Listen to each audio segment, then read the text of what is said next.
Alrighty, Doctor from North America. Doc from North America saying good morning, good evening, good afternoon, good whatever. Let's see what's going on today. Stock markets are moving down and the interest rates are rising. And you can see there on the dollar index, it's kind of leaky, as we say. You know, it's trying to go down. It's like no one wants to believe that the interest rates are going to keep on rising. Here we talk about the idea that it'll get to the 6% area. But there's a lot of money managers out there that really believe that it can't happen, or it won't happen, or it shouldn't happen, or I don't know. You take your choice on what you want to call it, but I can just tell you that it is definitely something that has them perplexed. They want to buy. They want to get involved. They want to be, they want to be long. Oh, let's check the chat line too. As I take a sip of my tea here. Where's it at? There's the chat line. Let's get the chat line up there. So, yeah, it's a dilemma. Money needs to be involved. In other words, it has to get invested. It's sitting there waiting to be invested, and so they've got to, basically put a little money to work every other week, every other day, things like that. At the same time, they're probably nervous more and more. We've broken the 200-day moving average. That has put some pressure on the marketplace, because money managers watch that 200-day moving average. It bounced off of it 3 weeks ago. We warned everybody here that, to keep an eye on that, just recently, and never hear me talk about that. And sure enough, there it is. It's breaking down. I'm trying to get on the chat line. There's the chat line. I see Robin. Good morning, Robin. Good morning, Janos. Glad you got some sleep, Janos. That's a good thing. Where am I? I'm right here. I didn't realize that I wasn't chatting yet, but here I am. Can you call him up? I will set a notification for our trade. Oh, okay, yeah, cool. No, I'm here. I thought I had the J4X up and running, but it wasn't up and running, so I didn't start the OBS until I got the J4X up on the screen. Sorry about that, traders. Was that 31 or something like that at that point?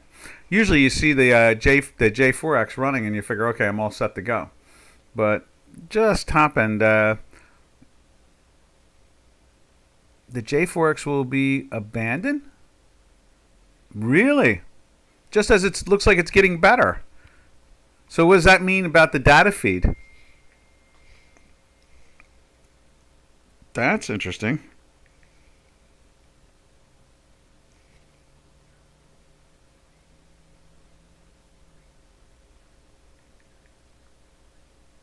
Yes, indeed.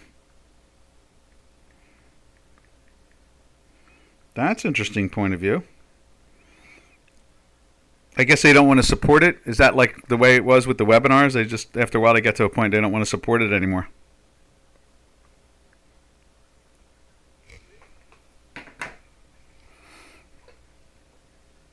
Yeah. Let's see. It's the old version, just rumors now. Third one will be out so that the programming can concentrate on new one. Exactly. Yeah, something does not give results. The IT is then moved to better project. Yeah, I hear you. It needs to be paid. It needs to do its job.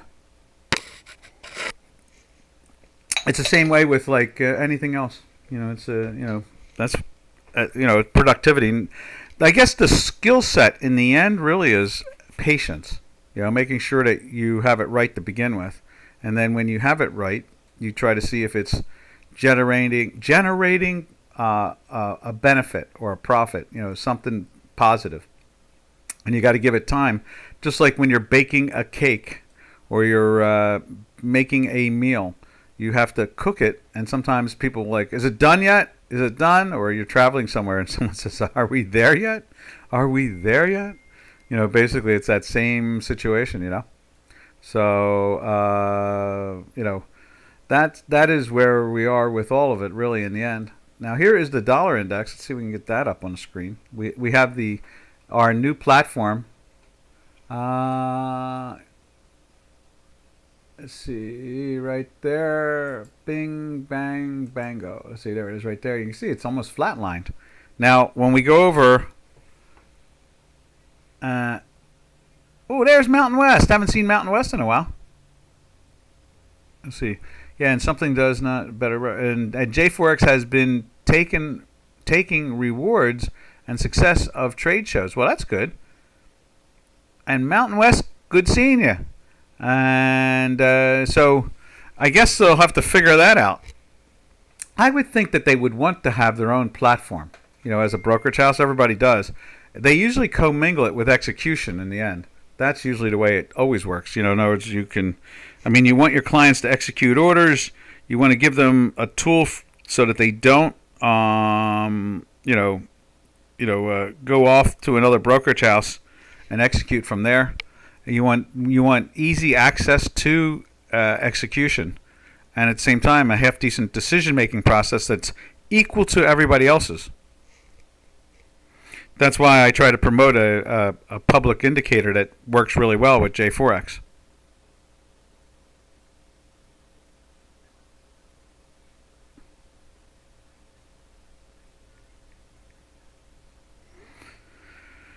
Indeed. That's really what it comes down to. All right, now from there, this is a big week too in earnings by a lot of the big brokerage houses, big companies, not brokerage houses like Amazon and Boeing and the Significant Seven and so forth. There's a lot of stuff that's going on now.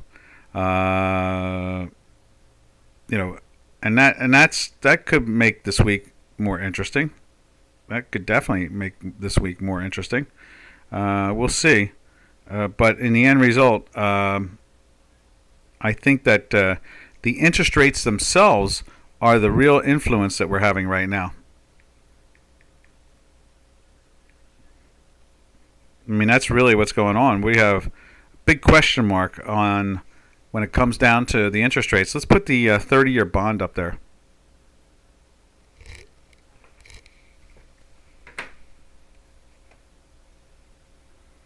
Let's see. Let's put the 30-year. There's a 30-year right there. You see the 30-year, they sold it down this morning, and it's coming back. I would think that somewhere along the line, they will start to firm it up. We're seeing... does it make exporters then put input and forth? Okay. The developers spotted it and replied that it is real pain to make... I guess see, it was a major issue. Let me put something in there so I can. Oh, there you go. Good, you moved it. Developer spotted it and replied that it is real pain to make the exporting and then input in the forth. I see. To be fair, I did not move the third for a long time. Probably used a third for a long time. I can't see that word. It starts off with a T, is it? I did not move to the third for a long time. I guess that's what it was. Yeah, they're going to need something, unless they're going to go out to a third party and and find that to be cheaper. Right now, I would assume that they want to have access to so that the clients can execute trade orders. I think that would be it. Yeah, there it is. All of the affiliate staff of Ducascopy did not want to test it initially. Doc Rex and I did not touch the fourth until we asked. Yeah, I didn't even know about it. That's what I lose by not having that internal channel anymore, is I don't hear what's going on. Before, I was always aware of everything, and then when we went to YouTube, all of a sudden it changed that, where instead of us having an internal channel and hearing about things, we lost that information. We didn't see it. People have that setups all done on the third. It's a lot of work to set up manually on the fourth. I had no problem. I was happy to go to it when you told me that it was there and it was worth using. I was ready to go to it. I didn't really realize there was a fourth one out there, or vice versa, a third one in reverse. So no, that's what it comes down to. And that's what we're doing here now. When we use the J4X, we use a tool, the Manhattan indicator that I call, to try to help people using J4X to trade with it. And yeah, I hear you. Well, it's a discount broker, I mean, Charles Schwab was that way at one time. Now Charles Schwab has bought well, they've bought a couple different brokerage houses to the point where they bought Ameritrade. They bought TD Ameritrade, which was an option operation, and they have a good platform. It's not great, but it's okay. I would say it's equal to J4X as far as I'm concerned, because I used the TD trade platform for a long time, separately. I used the trade station because it worked easy to implant my own codes, and whereas at TD Ameritrade, it's hard to implant codes because it's not independent. It's a server based. So in other words, you have to put it into their server, whereas multi-chart and what do you call it? And TradeStation, you can implement it into your own without having to go into the major server.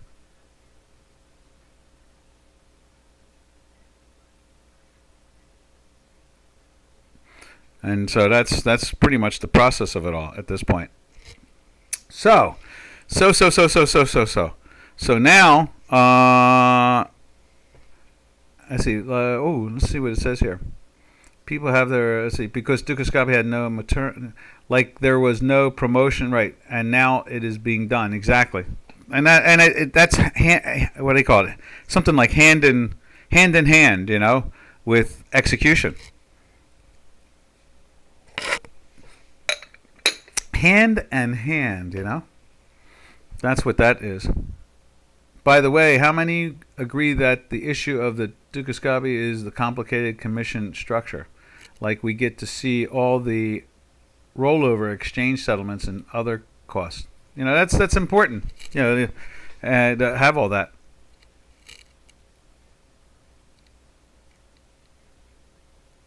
Yeah, no, that's always important. All right, let's do this too. I want to go over and check out more interest rates for a second, because I think that understanding the market's actions over the last couple of weeks, we've talked about it before, we've shown it, is pretty much the interest rate factor. It's almost like there's a fight going on between what they refer to as the bond vigilantes and the Federal Reserve. And the money managers don't know who to pay attention to.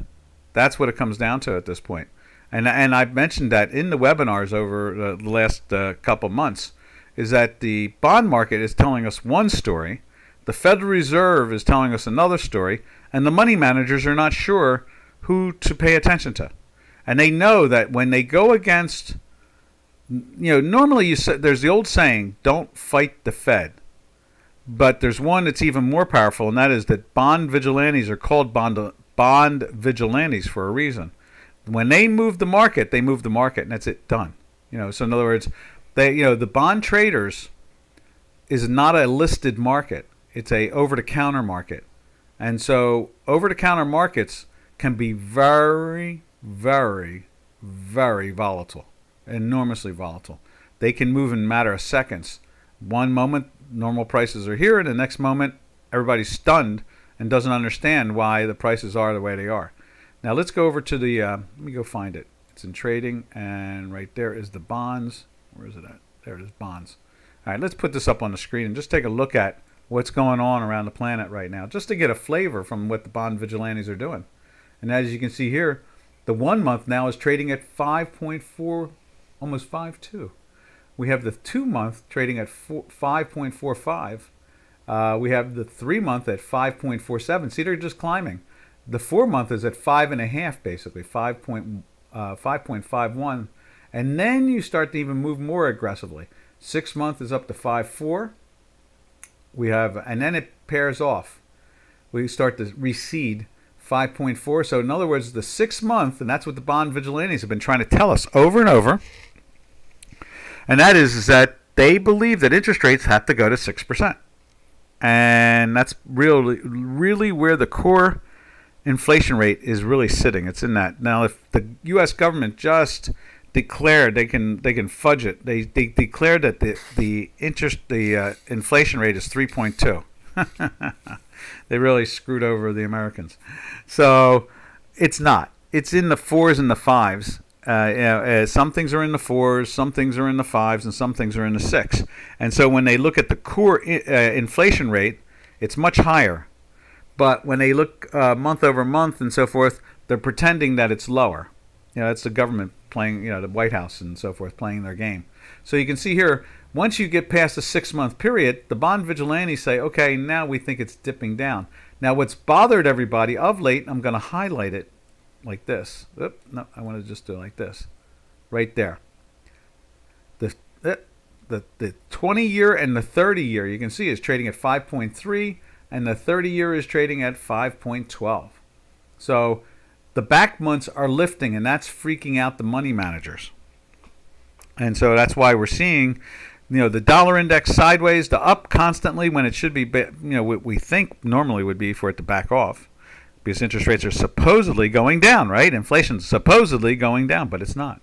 And the same thing is going on in the rest of the marketplace when it kind of leads to, the stocks and into the currencies and so forth. It influences all of them. You see, most retail traders does not know that they are and can't calculate them, the costs. Yeah, it could be better to just set the minimum or commission for a trade that can be compared to competition, and then the bank can deal afterwards with what is paid for what is the broader market. Yeah, I agree. Make it simple. We always say stay with the KISS theory. Go KISS. Always. Now, why am I not seeing in my charts? I'm seeing the chat line, but I'm not seeing my charts. Is everybody else seeing them? There they are. Okay, now I see it there. Okay, good. Just double checking. This is my first time here. What do you guys do in the room? Do you trade the markets? Yes, we trade the markets, and we look at the algorithms, and we talk about market technique. In other words, what to follow. Do you follow moving averages or MACDs or stochastics? We talk about all of it. We research it here, and we are traders. Myself, 40 some odd years, and Robin, my partner to our website, about 50 some odd years. Janos is a head analyst for Ducascopy. He's been around for 15, 20 years at this point. At least 15 years for sure. So yeah, we're all experienced here. We talk about the markets, and there are no dumb questions, Mikkel. There are only long answers or short answers. So in other words, ask anything you would like. That's why we just described you. You're not that old? Well, you've been here since I started. That's 12 years ago. Since 2012. 10 years? You mean Greta was ahead of you? Okay, so it's 10 years. Okay. Yeah, I was thinking it was like 2012 or 2011, something like that. Okay. Okay. Now I get that. So Janos has been there 10 years. He's the head analyst. So that's what we do. We look at all the markets. We look at currencies. We start off looking at the dollar index, and then we go to the over to the euro and so forth. We'll do that right now. We'll jump over to the euro, and what we do is we look at a group of currencies. But if you want to see any particular currency that we didn't follow, just mention it, and we'll go check it out. And we have an indicator on the J4X platform here. We have our own algorithms right here on the, what is that? That's the 30-year bond. Let's put the euro up there.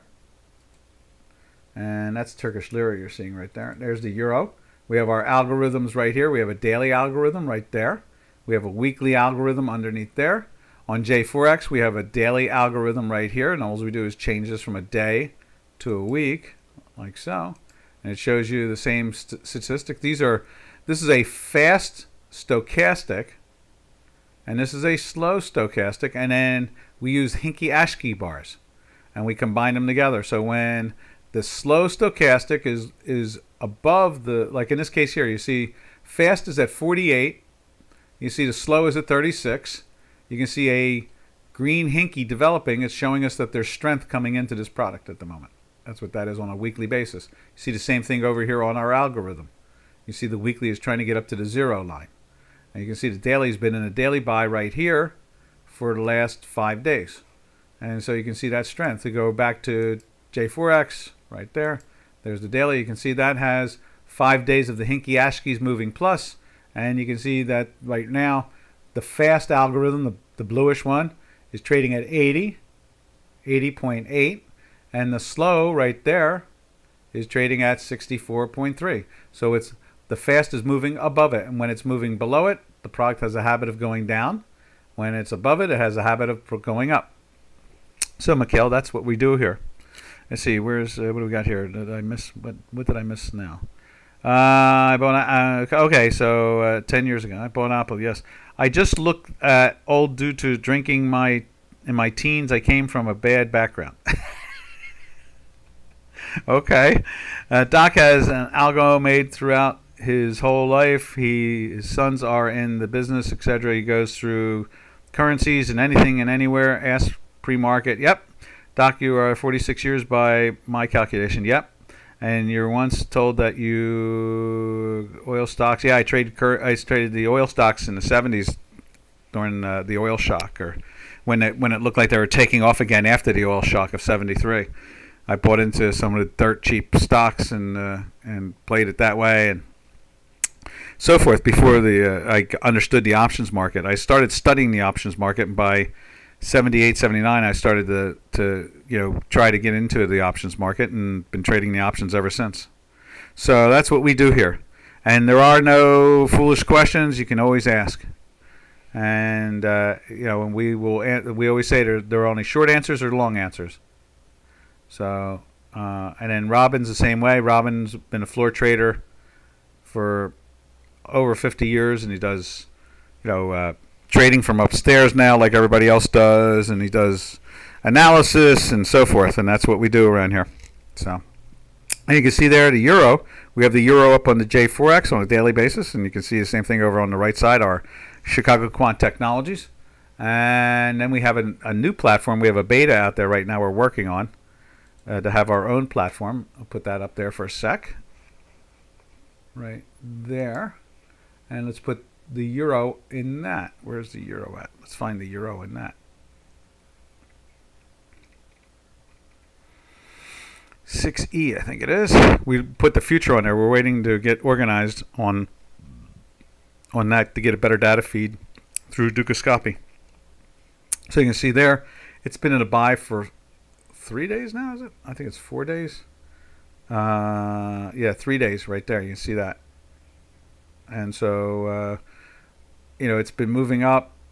When the green line goes through the 0 line and the histograms are plus, it tells us that it's moving up. This is the weekly. When the blue line, that's the fast algorithm, is above the 0 line, it tells us that there's strength coming in. And when the slow, which is the green and the white histogram, starts to join in, we know that there's some real strength coming into the marketplace. And that's how that all works. Let's see. Let's check the chat line again. Make sure, Doc, you are. By the way, I am pretty sure. Got a few. I will go get some meds. Be right back. Okay, no problem. So that's what we do here. And what we do is we go through about 10 pairs or 8 pairs or something like that. But if you don't see one that we talked about, or you would like to see it right now, just say so, and we'll stop and do it, because we're here. We think of this as like the cyber trading pit. In other words, we act like as if we're still standing in the crowd on an exchange floor, and we're willing to talk about anything at any given time. And then when the action comes, we jump into it. And so that's how that works here. So we have a little rhythm we do. We do the euro, and from the euro we go to the British pound. And so let's take a look at the British pound. Right there. Let's put it up on J4X too, so you can get a little flavor of how it's comparing to our algorithms. And this particular combination, we call this on J4X, we call this the Manhattan Project, or Manhattan Manhattan indicator. And so when these three things combine together, usually you can be on the right side of the marketplace, and or you will be on the right side of the marketplace something like 7 out of 10 times. and that's not a bad stat. On our algorithm, we can be as high as 9 sometimes, but overall and smoothed out, we're about 8.6 out of 10 times be on the right side of the marketplace with our algorithms. And let's put that up there, right there. There it is. And let's put cable in there. And there's the cable, and you'll see the cable's acting differently. It had gone into the buy, and then it went into the sell right here. Let's grab one of these. Or let's put a sell in there. I'm not sure why the sell's not in there. Right there. There's the sell. And it hasn't really gone anywhere. Now today it's trying to get back into the buy. And we'll put this. We're just going to put it in there like that. It's trying to get into the buy. We're going to leave it on the edge there until the end of the day. And then we will put it over it if it survives being above. Let's show you what the zero line really is right there, where the dots are, and see how it's a plus where these were minuses. And you can see the weekly trying to do the same exact thing. It's climbing very close to the zero line. You can see it's minus 0.00227. So it's getting very close, trying to lift up. And when the weekly, as you can see, when we scrunch this up, you see we went into the weekly sell back in the 127 area. There's a weekly sell right there. You see the fast had broken down even sooner up in the 128-ish area. And then you can see the dailies. When the daily and the weekly are combined together, it gives you that 8.6 out of 10 times right. So in other words, you take only the sells, not the buys. Make sure you're not short during the buy signals. And then you go back into a sell again. You can see how it makes money. Goes into a sell signal, you can see how it makes money. Goes into a sell signal, you can see how it makes money. It drags sometimes. Sometimes it's 1 day. Sometimes it can be 2 or 3 days.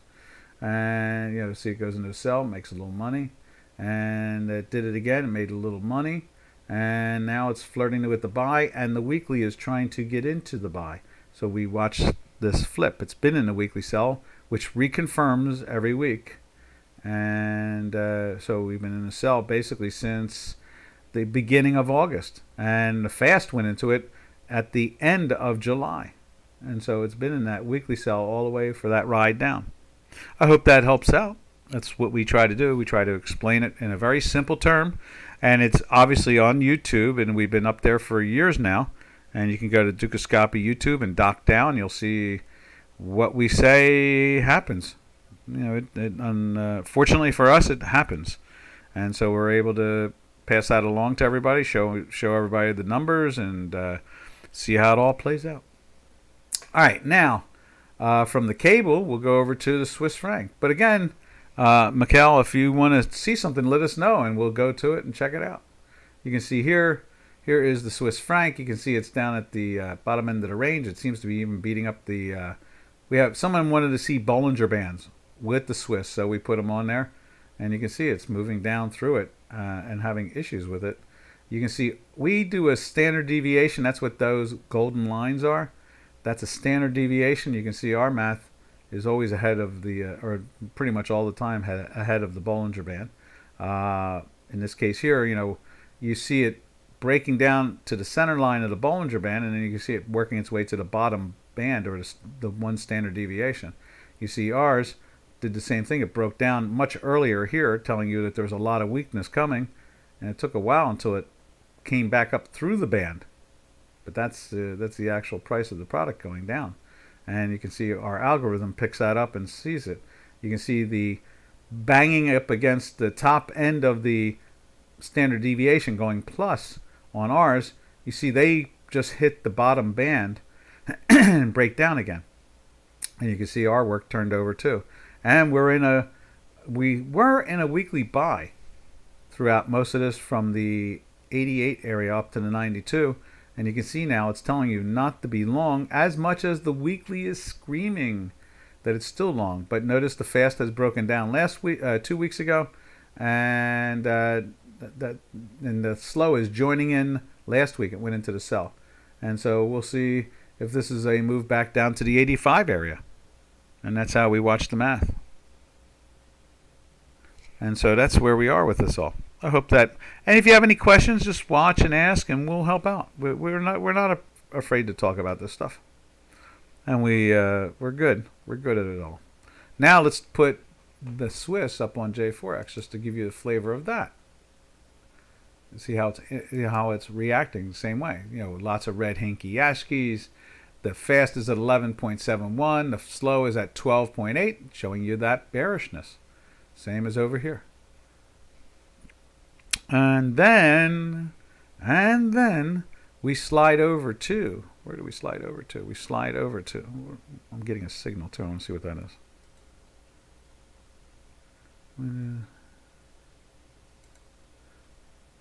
There we are. And so then what we do is we slide over to the yen. Let's see what the Japanese yen's doing. Dollar yen pairs trade right there. You can see it's been a lot of green here, and it's been climbing and climbing. You can see the fast is at 87, and the slow is at 89. So it's putting some pressure onto the dollar yen pairs trade right there. But it's still a green hinky ASCII, so you got to wait for that to turn into a red one. Then we go over to here and look at the same thing. You see that just been banging slowly up on the upside. We've been in that weekly buy since the 142 area right there. The fast has been in there pretty much since the 142 also. It's been the same way, but just started a week earlier. That's all. And so you can see the strength here. And what it did is it found a way to go up. That's what the algorithm tells us. And then on the daily, you can see here, we went into a buy right there, and when you have a red and a green, like that, it's still in the buy, even with it dropping underneath, until they both join in unison. That's why we use those hinkies, hinky ASCII bars. And you can see it's been in a buy ever since. But it hasn't gone too far. From the high 48th to basically 50, it's been trapped. It's kind of lost, doesn't have a clean direction at the moment. You're looking at 35, 40-year highs. I think the all-time, or not the all-time, but the high of 151 and change is, telling us that's there. That's really what's going on at the moment, is that the pressure is on these products, because of the interest rates here in the States. Everything, people want to get return on their money. So with interest rates and the bond vigilantes fighting with the Federal Reserve at this point, they're the only ones that can. They're the only ones that have the ability to fight with the Fed. Everybody else, usually you have to follow the Fed. That's what has the money managers and a lot of the people managing stocks and so forth confused. They're not sure which way to go, because the Fed is saying one thing and the bond traders are showing another, and they're very powerful. They're the largest market in the world, the bonds, and nothing is anywhere near anything the size of the bond market. And then the second largest market in the world is the currency market, and that is a very large market. And then from there goes the oil market, and the oil market is nowhere near the size of the bond or the currency market. And then the stock market, which is even smaller, is very small compared to those three. And that's the way what we're looking at here. I hope that all explained it, Mikkel. All right, now from there we go over to what we do is we observe the Turkish lira, which has been a fascinating thing to watch for the last 10 years. And you can see here the Turkish lira just keeps on finding ways to go up. Now, looks like today it's a little bit low. Oh, that's dollar. Let's get to we follow the euro Turkish lira. Right there. And the Turkish lira is trying to hang right underneath the 30 area. And you can see here the fastest at 86, the slow is at 82. There's a lot of pressure on it there on the J4X. Oh, what do we got here? We got something. Giannis wants to see AMD. Let's check out the AMD. AMD. And here we go. Hi ho, hi ho. All right, there's the Tesla. Boy, that caught it right, Giannis. I'm always happy when it does, on the earnings thing, And there it is right there. AMD is still in that weekly buy. The fast is broken down. That's kind of interesting. The slow, went into the weekly buy in here, and it's been in a trapped situation. We've gone into the daily sell, and we climbed into the weekly buy right afterwards. So it's a neutral position. It's been leaking on a day-to-day basis, and obviously it's going down softly on a weekly basis. But we got another signal again that it's trying to lift.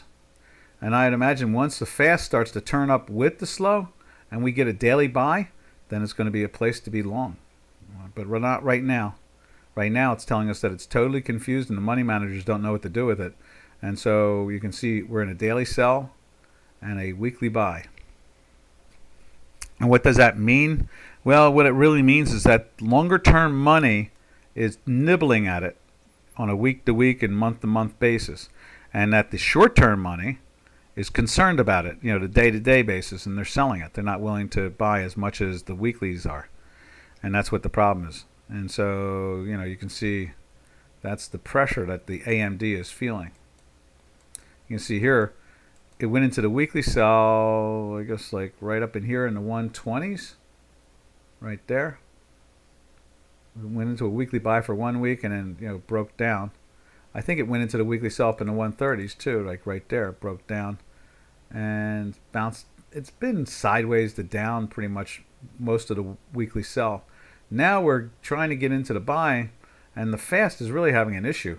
I mean, it's really diving down below the standard deviation, or what we call a nonlinear time manifold. That's what we call that thing, a manifold. A non-linear time one. And so it's showing that the money, probably money managers are probably averaging in on it about 4 times a month. That's why the weekly is stronger. They're buying on Mondays, they may be buying on Fridays, that type of thing.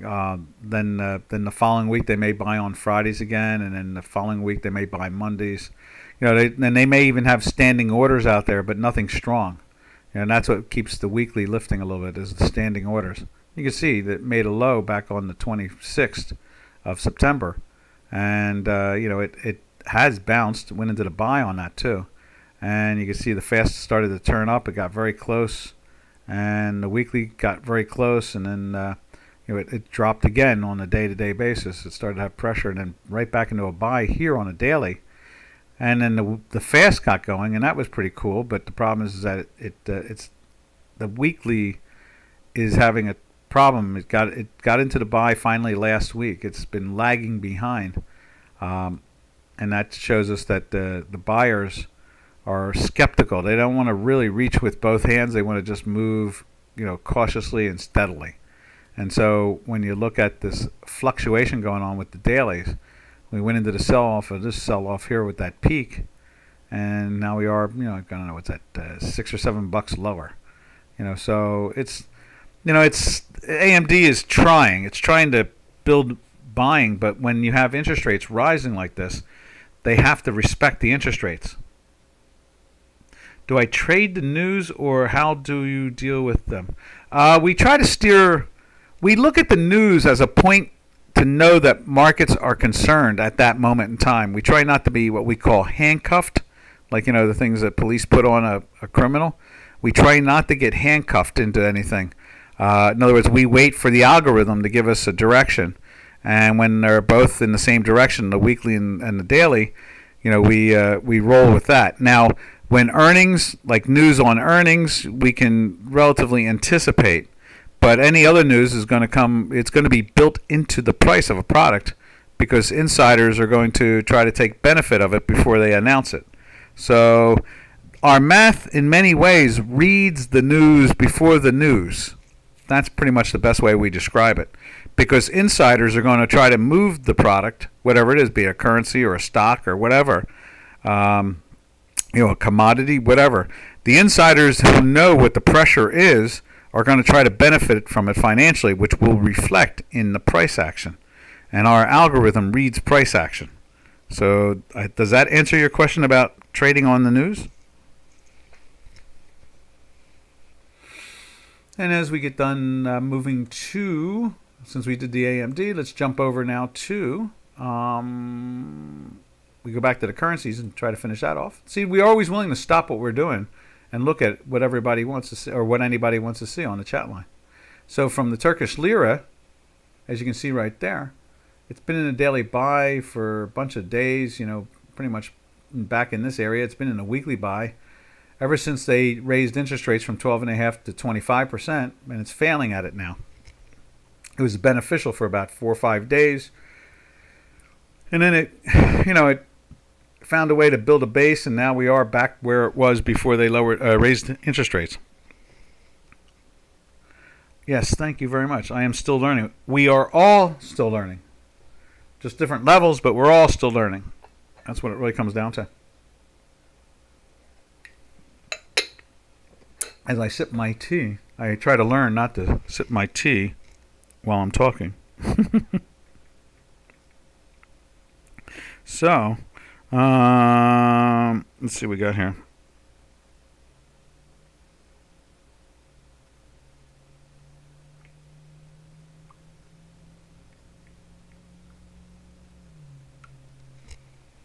So.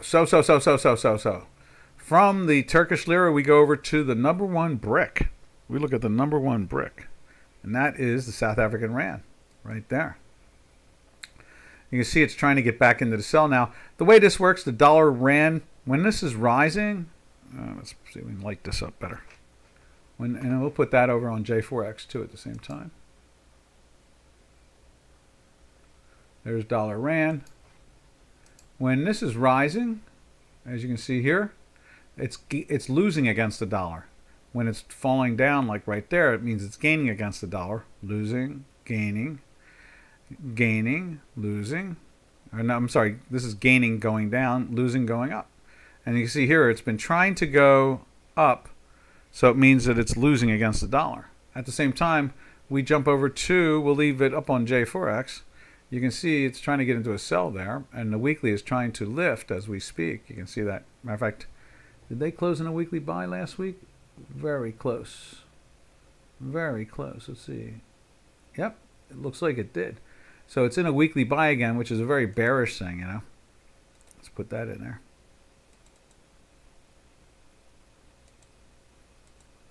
There we are.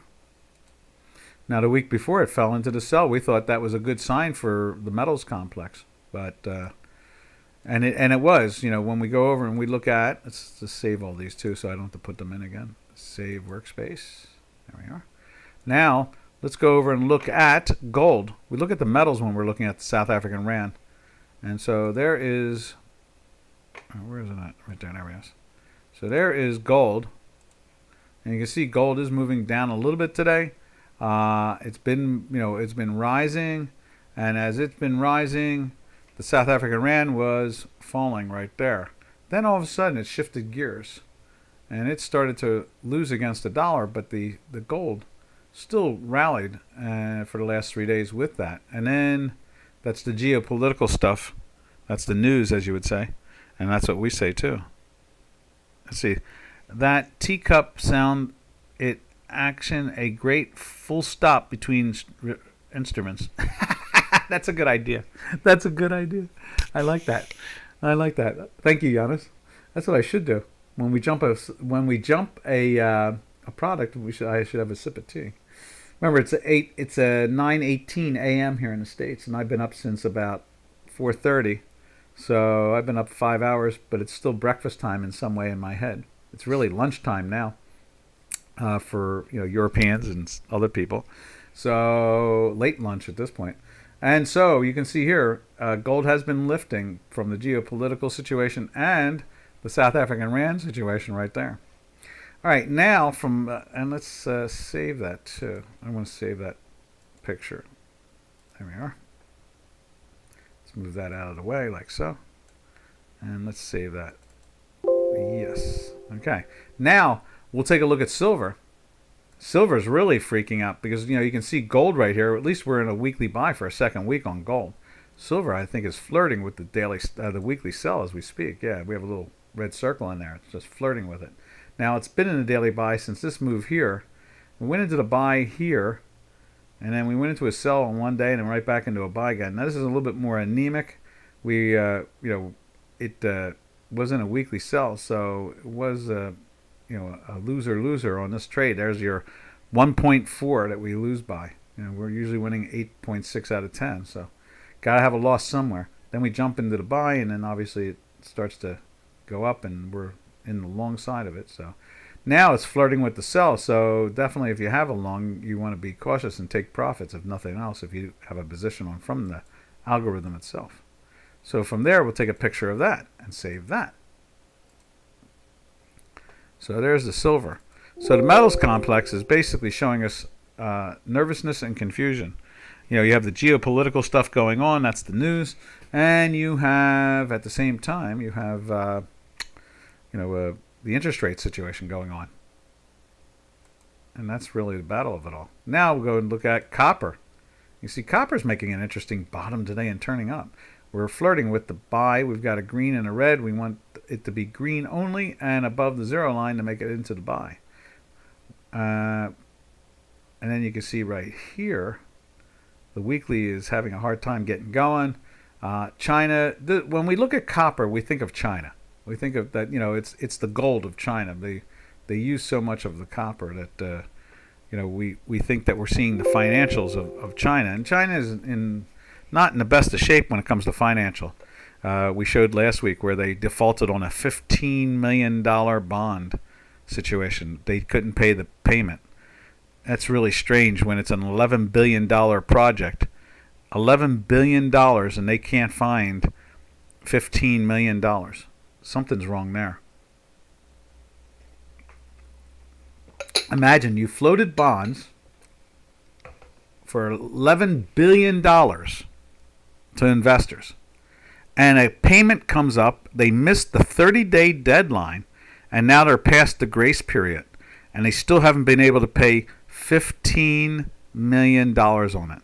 China is not in any condition to do anything more than what they do now, and that is say one thing and do another. It's not a place to invest, that's for sure.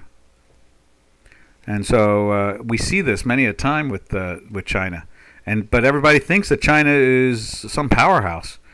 Now, could you imagine if the American government could not, or an American corporation, have $11 billion in bonds and they defaulted on them?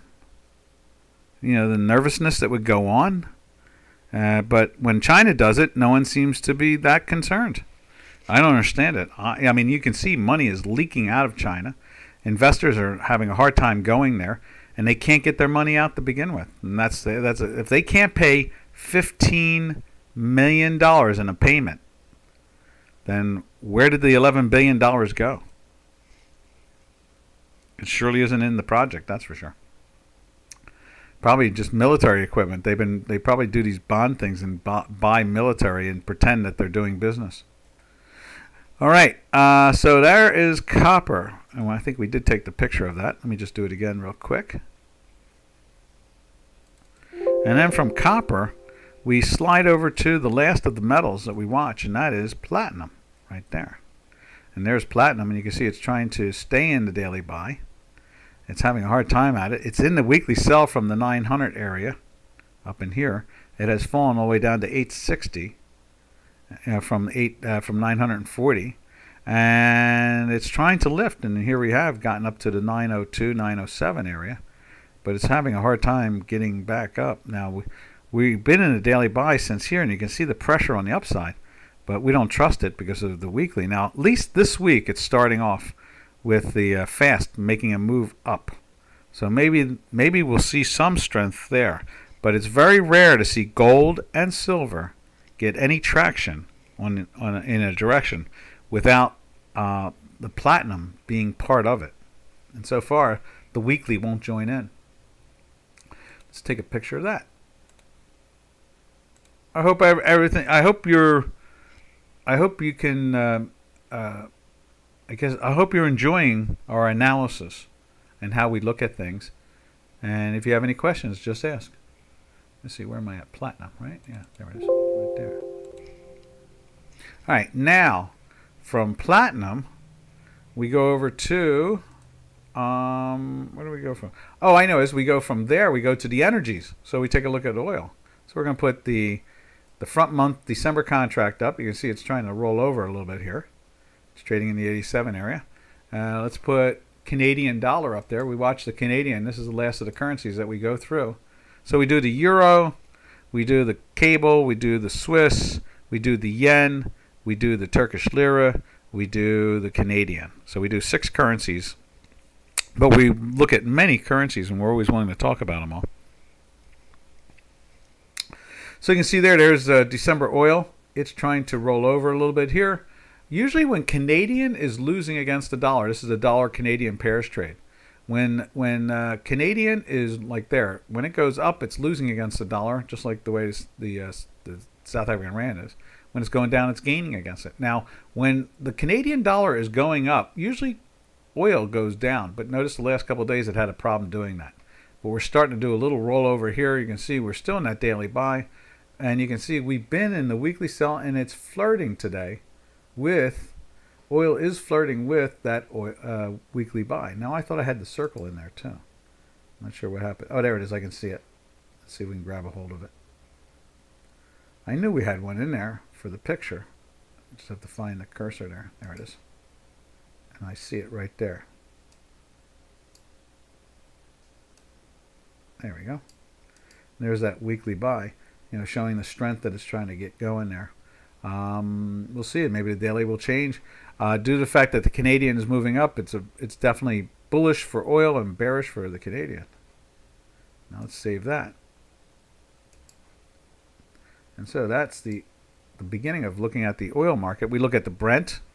Let's put the Brent up there if I can find the right mouse. Where are you, mouse? There it is. Let's save that. There we are. All right, now let's take a look at Brent over on J4X. And there's Brent. And we can see it through the eyes of our math. We go to our new platform, our beta platform that we're working on. And let's put the Brent up there. And that's, where's that at? That is ZBF. I think that's bonds. I think that's bonds. That is bonds. It's around here. It's B. There it is. BZF. That's it. There it is. And there is Brent. And you can see Brent trading, at 91.68. It was at 93 on Friday. You can see the daily's been in more daily buys than sells, and it's been rising. You can see the weekly is trying to get into the weekly buy. You can see the fast is moving up. Slow is still moving down. So that's the finishing off of last week more, and I think we'll be seeing the weekly kick maybe start to kick up a little bit on the upside, just like we're seeing right there on the dollar, on the oil, the West Texas Intermediate right there. Now from there we'll jump over to natural gas. And there's natural gas. You can see it's been pressured down, broken through the $3 area. Oh, what do you expect for the S&Ps? Yeah, you know what? We're running out of time. Let's go to the S&Ps. That's the energies. We'll leave that. And what we'll do is we'll go over to the S&Ps and then we'll call it a day. So here is the S&P 500, still showing weakness and that. Let's take a look at it on an intraday basis. You see we're still in weekly sells now for a while. I mean, it does not want to quit, that's for sure. It's been in that weekly sell since up in here. This is the 200-day moving average. We've been talking about that for the last couple of days since it broke it or bounced off of it. When we look at the S&P right there, the ones that the equity managers follow. And so we're underneath it now, showing some pressure. It's not a good sign. We talked about this last week, actually. I think it was one of the titles. And you can see here it's in that weekly sell, but it is trying to lift up a little bit today. That's nice on the weekly. You can see that strength there. And then we can go take a look at it on a daily intraday. Here's the intraday. You can see it's trying to lift here at the moment. This is a 2023 tick combination. 2023 is an interesting mathematical number. At the same time, it's also the year. And at the same time, we do an 18,023. And then we do a 40,046 intraday charts. It's been in the buy since right here. There, you see that? It's found a way more to go up than down. The 40,000 is having a problem at the moment, trying to get into a buy. It still has 27,000 to go. Whereas the 18,000 is just starting. It's at 17,751 and breaking down a little bit more there. Now the intraday these are all three intraday charts, and the pressure is on them. Let's see. Mikhail says, "What do you expect with the?" Oh, that's right. It was the S&P. All right, so right now we're waiting to see if it will support the 200-day moving average. Let's go back to the daily right there and see if we can get some legs and get lifting. You can see the weekly is trying to turn. We've been in a sell for a long while now, since back in here. We've been in a sell since the 450 on the SPYs. On the S&Ps, we've been in a sell since the was that the 4,500 and change, almost 4,550, and so the pressure has been on the product. And you can see the daily sell was okay there. The daily sell right here was great. Went on for a while too, and then you had a buy signal, and now we're back into the sell now for the last 3 days. Is it? It's been right there. So let's put that line in there again. I'm not sure why it disappeared. It's been in the sell right there. Had gone into the buy. We thought it was going to try to do a bounce, but we were in a weekly sell at the same time. So it wasn't anything we were really saying, get long for. Matter of fact, I warned everybody we're in a weekly sell last week. So I said that on Monday and Tuesday. Don't be so brave yet. Wait this thing out, see if it tries to turn. And it's tried to turn. It's failed, and we've broken down through the 200-day moving average of the futures contract now. But it's done it before and then came back up. So we'll see. We'll see when that turns. We'll see how it goes. All right, traders, we're out of here. This is Doc from North America saying happy trails to you until we meet again. Meeting again will be tomorrow. Same time, same spot. Happy trails to you, to our trading friends. Nice seeing you, Mikhail. Welcome to the show. And we will catch you all tomorrow, same time, same channel. So, arrivederci.